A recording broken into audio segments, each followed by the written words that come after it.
Hello, my name is Christopher LeBron, and I'm doing Michael Jackson's Off the Wall album. Many artists come and go, but very few are able to put an effect on billions of music lovers all over the world. Michael Jackson was one of them. Right from the very start, his first album Off the Wall in 1979, to the last hit Dangerous, Michael Jackson's music affected the pop music industry in numerous ways.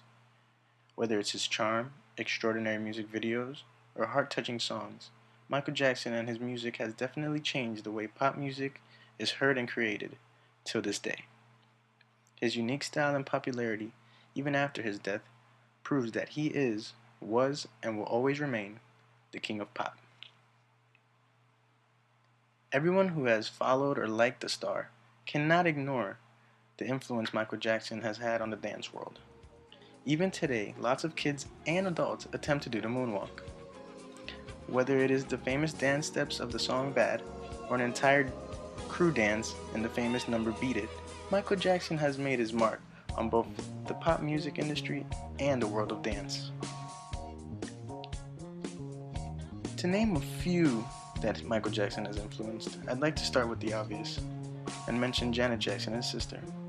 Janet was certainly eyeing her brother when she made her 1986 masterpiece Control.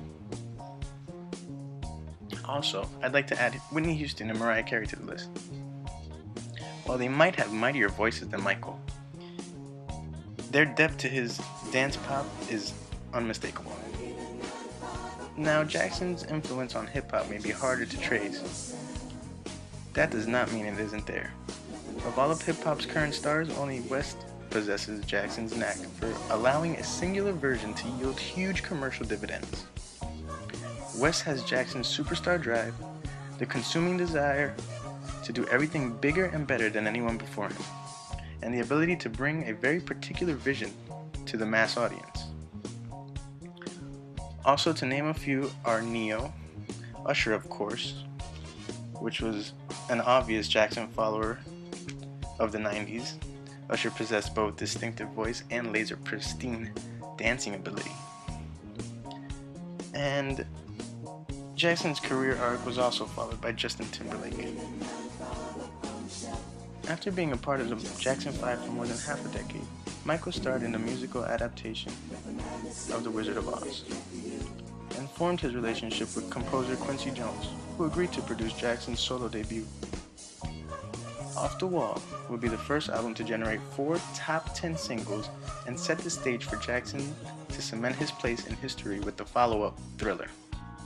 Not only does Don't Stop Till You Get Enough open Off the Wall on a high note, it exhibits all major strengths of the album.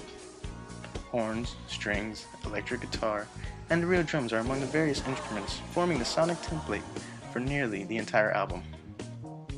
Which means that Off the Wall did not suffer from any poor production. It's quite the opposite. Not only does it sound excellent from a production standpoint, but there are also enough instrumental hooks to make the music almost work well enough without a strong vocal performance. However, there's no reason to worry about that. Michael Jackson has recorded solo prior to Off the Wall in 1979, but this was his breakthrough.